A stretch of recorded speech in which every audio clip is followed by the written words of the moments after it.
Life Guide with Philosophical Dialectics. Xiefeng. Philosophy is the abstract theory about the nature of the universe and its developmental law as well as the relationship between thinking and being. Dialectics is the theory of the unity of opposites, the contradictory movements of things, and the universal connections and characteristics of them. In terms of properties, dialectics is part of and resides within the category of philosophy. It is like consciousness and thinking. Thinking is part of and resides within the category of consciousness. Speaking metaphorically, philosophy is the human body and dialectics are its eyes. Philosophy deals with the broad sense while dialectics deals with the narrow sense. Philosophy is general while dialectics is specific. It is my opinion that philosophy is science and should be understood and reasoned with real evidence, without which it would not be logical, and that would in turn lead to wrong conclusions. For instance, both the absolute idealism and absolute materialism sever the unity between the two sides of the contradiction. Such as religion, which emphasizes more about the idealism and ignores the value and meaning of real existence. And pragmatism, which stresses more about existence itself, but less about its causes. The theory system of Lifechanyuan is mainly based on real evidence, although I have previously expounded more about the teachings and instructions of gods, Buddha, celestial beings, and saints in human history as the core, which is somewhat empty for the faithless, and not only lack operability, but also lack the cognition of the scientific nature of the spatial-temporal universe, life, and life. It is like Lao Tzu's descriptions of Tao, an image of what existed before God. The Tao that can be discussed is not absolute Tao, evasive, elusive, yet latent within it, are forms. Dark and dim, yet latent within it is the life force, too specious to be understood by anyone who is not extremely wise. How do we guide our lives with philosophical dialectics? Buddha has no settled rules. Buddha's rules always vary according to the situation. Keep the main and change the others according to the situation. To be selfless is to achieve self, to be free from ego is to achieve ego, to own nothing is to own everything, and so on, which I summed up conforms to dialectics in the philosophical sense and can guide life. Now we will talk in detail about how to understand the world and how to guide our lives with philosophical dialectics. First, let us see the universal law of the unity of opposites in a philosophical sense. This law is to say that all things in the universe consist of pro and con factors which are opposite, incompatible, and contradictory as fire and water. But paradoxically, it is precisely this organic unity of contradictions that makes the world complex and colorful. Specifically, positive balances negative, light balances dark, true balances false, good balances evil, yin balances yang, male balances female, up balances down, the rise balances the fall, death balances life, the tangible balances the intangible, and so on. How can this analysis be significant to guide our lives? The law of the unity of opposites tells us that there is the physical world but also the spiritual, heaven but also hell, material structure but also the non-material, and the tangible human but also the intangible God. As such, our consciousness and thinking are not limited to our mortal lives and will not be limited to the material world that we see. Our field of knowledge can expand to unlimited space and time, to the afterlife, to the non-material world which we can neither see nor hear from our current place. What a remarkable leap of faith this is! Thus, as human beings, we should not only value the present, but also consider the future, not only pay attention to reality, but also consider nothingness, not only cherish life, but also pay attention to the afterlife. Let us now look at the law of mutual change of quality and quantity in a dialectic sense. This law says that any change of quality must be based on an accumulation of quantity. When the accumulation of a quantity becomes saturated and passes a critical point, its quality or qualities will change. This law has immeasurable value and significance in guiding our lives. From the law of the unity of opposites, we understand that while there are humans, there must be gods. Since there are gods, the existence of celestial beings and Buddha become reasonable. Humans, gods, Buddha, and celestial beings are life of different natures.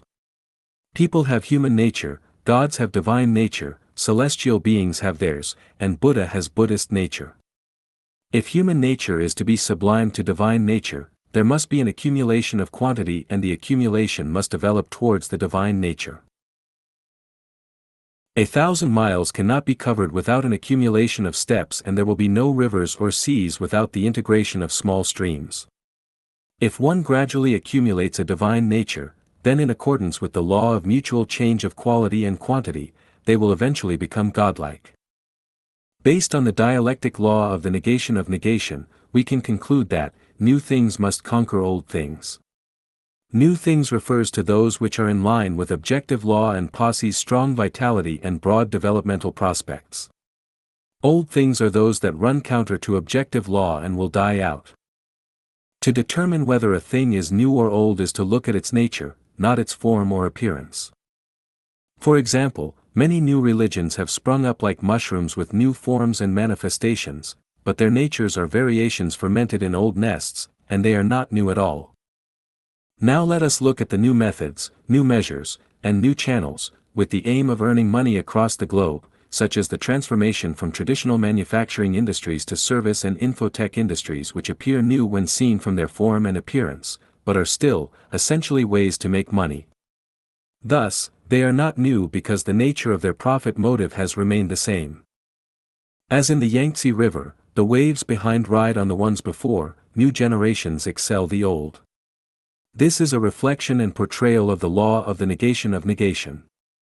From the phenomenon of the global rise of the divorce rate and the growing number of singles, we can surmise a law such that the family as a traditional production and life mode will be gradually replaced with a new form of production and life mode. This is an objective law which will not change by people's subjective wills and will not stop advancing just because people resent it or rebel against it. This new mode is replacing the traditional production and life mode, is a new thing, and no force can prevent its development and growth once it happens. However, the growth and development of new things is bound to suffer and will have to overcome arduous and tortuous processes. When you invest yourself into the development of new things, you must be psychologically and spiritually prepared to suffer difficult times, or the new things will eliminate you. The prospects of old things are dark, but the prospects of new things are bright, so the farther you walk on the way of old things, the narrower it becomes, but the farther you walk on the way of new things, the wider it becomes. It rises here but sets there. It increases here but decreases there. Two extremes are connected but will go in different directions when pushed too far. The rise is sudden but so is the fall. Ill gain brings ill fate. Karma is the shadow following a body. Extreme joy begets sorrow, out of the extreme misfortune comes fortune. All these conform to dialectics, so we have to remain alert and have confidence all the while.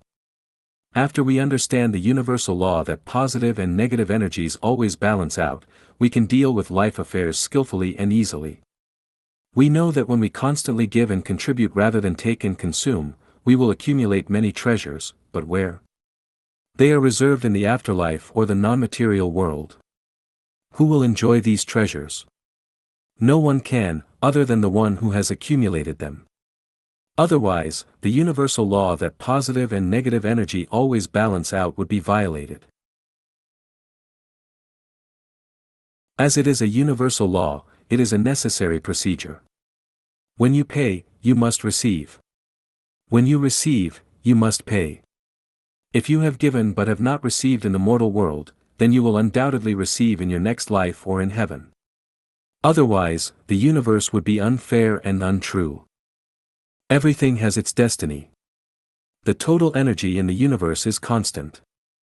This is consistent with the law of the conservation of energy, and of matter. In terms of philosophy, yin cannot exist without yang and yang cannot grow without yin. Yin and yang are the law and order of the changes of all things, Huangdi Neijing. As we know from the water on the earth, regardless of the surging rivers brought on by rainstorms or the increase of snow cover on mountaintop, its total volume remains constant. It is destiny. This is to say that the quantity of life in the universe is constant. It increases here but decreases there. It rises here but falls there. Well then, where does the increase in human population come from? Are new lives born out of thin air? People who have explored and studied anything about reincarnation know that human reincarnation happens several days before birth. Therefore, an embryo or fetus does not contain life. It can only be called life when a reincarnated soul enters into it. Thus, we know that a new life will only be born when an old one passes on. There is no life without death and no death without life. That is it. In this case, we know that the increased life on the earth must have come from somewhere. If a new life is born, then an old one must have ended. If we analyze carefully, we may wonder about the many animals on the earth that have died. Where have they gone? Have they become human? Where will their lives go if the earth has a mass extinction in the future? Please refer to 36-dimensional space for the answers. Philosophical dialectics can guide our lives. We have just discussed how to guide our lives by philosophy from the perspective of philosophy. This enlightenment is only the tip of the iceberg. You may draw general conclusions about other cases from specific ones. I hope that each one of you will lead a smart life and that you will have wonderful life prospects.